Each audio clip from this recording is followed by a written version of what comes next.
Nelson Mandela, एक आजादी का सपना। जिंदगी में अगर हौसले बुलंद हों तो रास्ते खुद बनते चले जाते हैं। इंसान को जो भी रुकावटें मिले वो बस एक इम्तिहान है उसकी सहन शक्ति और उसके विश्वास का। नेल्सन मंडेला एक ऐसा नाम है जिसने न सिर्फ अपने देश बल्कि पूरी दुनिया को यह सिखाया कि अन्याय के खिलाफ आवाज उठाना हर इंसान का कर्तव्य है, और अगर हम एकजुट हों तो असंभव कुछ भी नहीं। नेल्सन मंडेला का जन्म 18 जुलाई 1918 को दक्षिण अफ्रीका के मवेजो गांव में हुआ।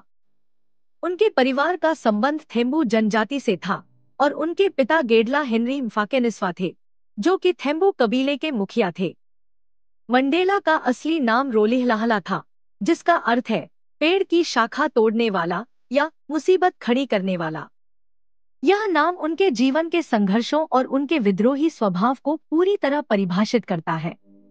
मंडेला के पिता की मृत्यु उस समय हो गई थी जब वे केवल 9 साल के थे, और उसके बाद उनकी मां ने उन्हें कबीले के मुखिया जोंगिंतबा दलिंडेबो के संरक्षण में छोड़ दिया।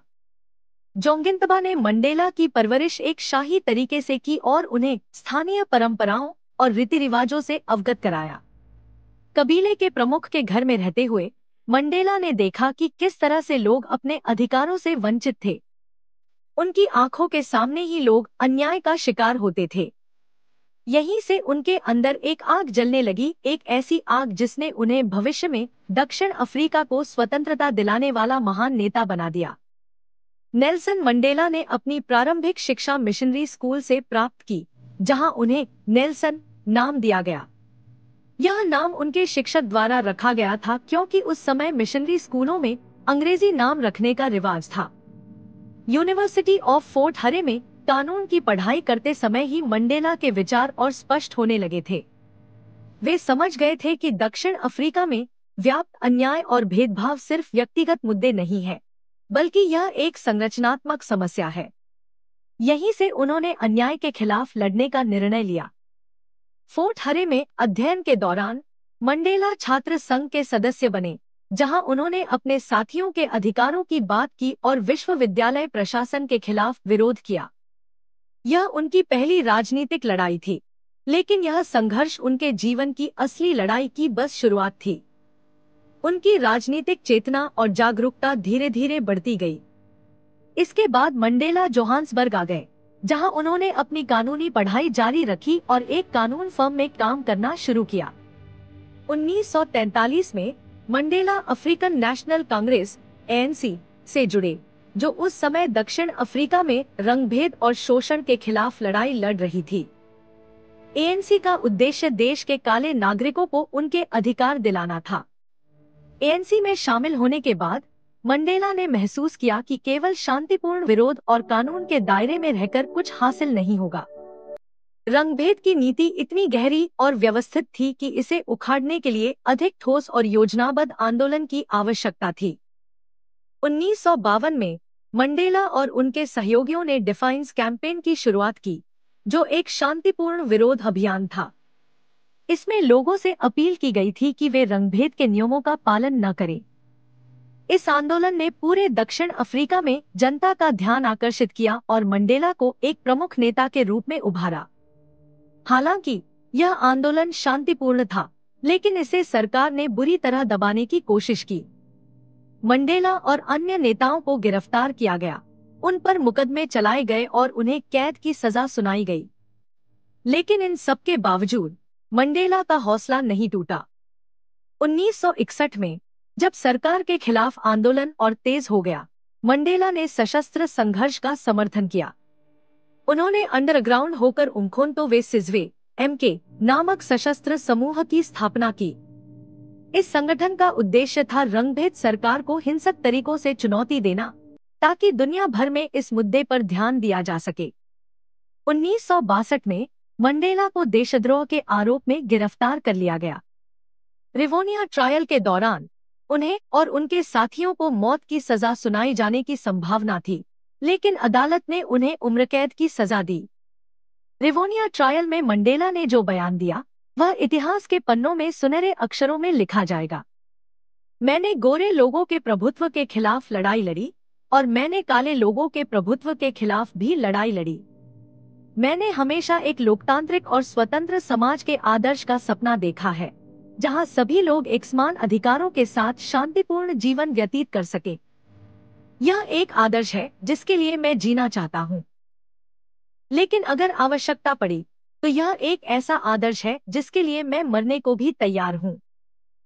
इसके बाद मंडेला को रोबेन आइलैंड जेल भेज दिया गया, जहां उन्होंने 27 साल तक कैद की सजा काटी। इन 27 सालों में मंडेला को बेहद कठिन परिस्थितियों में रखा गया।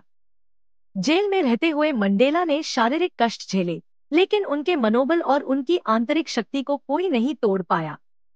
जेल में उन्होंने अपनी आत्मकथा लॉन्ग वॉक टू फ्रीडम लिखी, जिसमें उन्होंने अपने जीवन, संघर्ष और विचारों का वर्णन किया। 1980 के दशक के अंत तक अंतर्राष्ट्रीय स्तर पर दक्षिण अफ्रीका के खिलाफ प्रतिबंध लगाए जाने लगे थे। दक्षिण अफ्रीका की सरकार पर दबाव बढ़ता जा रहा था। इसके चलते 11 फरवरी 1990 को मंडेला को रिहा किया गया। यह दिन इतिहास में एक महत्वपूर्ण दिन था, क्योंकि मंडेला की रिहाई ने रंगभेद की समाप्ति की दिशा में एक महत्वपूर्ण कदम उठाया। रिहा होने के बाद मंडेला ने शांति और सुलह का रास्ता अपनाया। उन्होंने यह सुनिश्चित किया कि रंगभेद समाप्त हो, लेकिन देश में किसी प्रकार की हिंसा न फैले। इसके लिए उन्होंने अपने पुराने दुश्मनों के साथ बातचीत की और देश को एक नई दिशा में ले गए। 1994 में दक्षिण अफ्रीका के पहले बहुनस्लीय चुनाव हुए और नेल्सन मंडेला देश के पहले काले राष्ट्रपति बने। यह केवल उनकी जीत नहीं थी, बल्कि उन लाखों लोगों की जीत थी जिन्होंने न्याय, समानता और स्वतंत्रता के लिए लड़ाई लड़ी थी। राष्ट्रपति के रूप में मंडेला ने एक ऐसा समाज बनाने की दिशा में काम किया जहां रंगभेद समाप्त हो चुका हो और सभी नागरिकों को बराबरी का अधिकार मिले। उन्होंने यह सुनिश्चित किया कि देश में आर्थिक विकास हो और पिछड़े वर्गों को शिक्षा, रोजगार और स्वास्थ्य सेवाओं में बेहतर सुविधाएं मिले। उनका सबसे बड़ा योगदान यह था कि उन्होंने अपने देश को नफरत से बचाया। जहां एक तरफ लोग अपने ऊपर हुए अत्याचारों का बदला लेना चाहते थे, वहीं मंडेला ने माफी और मेलमिलाप की बात की। उन्होंने ट्रुथ एंड रिकन्सिलिएशन कमीशन की स्थापना की, जहां लोग अपने अपराधों को स्वीकार कर सकते थे और माफी पा सकते थे। मंडेला का जीवन व्यक्तिगत रूप से भी प्रेरणादायक रहा। उनकी 3 शादियां हुई और उनके 6 बच्चे थे। अपने व्यस्त जीवन के बावजूद मंडेला हमेशा अपने परिवार के लिए समय निकालने की कोशिश करते थे। उनकी व्यक्तिगत जीवन की चुनौतियां भी कम नहीं थी। उनके परिवार पर भी कई बार अत्याचार हुए, लेकिन मंडेला ने कभी भी अपने संघर्ष को छोड़ने का विचार नहीं किया। वे हमेशा इस विश्वास में जीते रहे कि अगर उनका संघर्ष सफल होता है, तो उनके बच्चे और उनके देश के लोग एक बेहतर भविष्य देखेंगे। मंडेला को 1993 में नोबेल शांति पुरस्कार से सम्मानित किया गया। यह सम्मान उन्हें और उनके साथियों को दक्षिण अफ्रीका में रंगभेद समाप्त करने के लिए उनके संघर्ष के लिए मिला। मंडेला की विरासत केवल दक्षिण अफ्रीका तक सीमित नहीं रही। उनके संघर्ष ने पूरी दुनिया को यह सिखाया कि अगर किसी उद्देश्य के प्रति आपकी निष्ठा और प्रतिबद्धता हो, तो आप किसी भी प्रकार की बाधा को पार कर सकते हैं। वे पूरी दुनिया के लिए प्रेरणा का स्रोत बने रहे। आज भी मंडेला का नाम एक ऐसा प्रतीक है जो न्याय, समानता और शांति की बात करता है। उनका जीवन यह सिखाता है कि अगर हम एकजुट उठों और सही दिशा में प्रयास करें, तो असंभव कुछ भी नहीं। 2013 में नेल्सन मंडेला का निधन हो गया, लेकिन उनकी शिक्षा, उनके विचार और उनका संघर्ष आज भी जिंदा है। वे न केवल एक महान नेता थे, बल्कि एक महान इंसान भी थे, जिन्होंने पूरी दुनिया को यह सिखाया कि सच्ची आजादी केवल तब मिलती है जब हम दूसरों की आजादी का सम्मान करते हैं। नेल्सन मंडेला एक नाम नहीं, एक विचार है। उन्होंने दिखाया कि हर इंसान को अपने अधिकारों के लिए लड़ना चाहिए, लेकिन इस लड़ाई में नफरत और हिंसा का कोई स्थान नहीं होना चाहिए। उनके विचार हमेशा हमें सही रास्ता दिखाते रहेंगे। It always seems impossible until it's done.